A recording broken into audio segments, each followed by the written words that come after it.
భోగంపాడు గ్రామంలో ముఖ్యమంత్రి రేవంత్ రెడ్డి, మంత్రి పొన్నం ప్రభాకర్, ఒడితల ప్రాణవ్ బాబు చిత్రపటానికి పాలాభిషేకం చేశారు.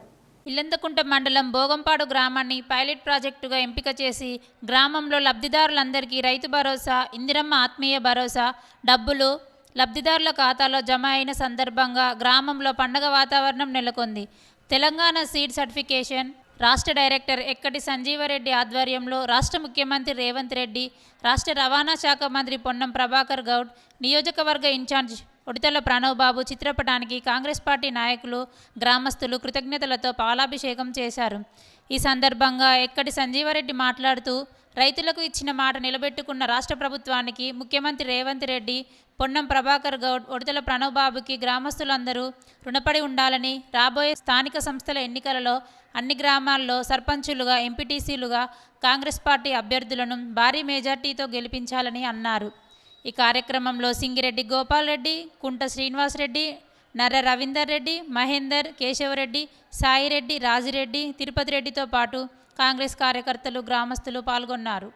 భోగంపాడు గ్రామాన్ని హైలైట్ గ్రామంగా కూడా ఎన్నుకోవడం జరిగింది. నూతనంగా కాంగ్రెస్ ప్రభుత్వం 4 పథకాలను ప్రవేశపెట్టడం జరిగింది. 4 ప్రవేశపెట్టిన సందర్భంగా భోగంపాడు గ్రామంలో నిన్న రైతు భరోసా రైతులందరికీ కూడా పడడం జరిగింది. ముఖ్యంగా నా పేరు సంజీవ్ రెడ్డి, నాకు 30,000 రూపాయలు పడ్డాయి. ఈ సందర్భంగా కాంగ్రెస్ ప్రభుత్వానికి, రైతు పక్షపాత అయిన కాంగ్రెస్ ప్రభుత్వానికి కృతజ్ఞత తెలియజేస్తున్నా. నాకు రైతు భరోసా కింద 3 ఎకరాల 2 గుంటలకు 18,300 రూపాయలు ఇవ్వడం జరిగింది.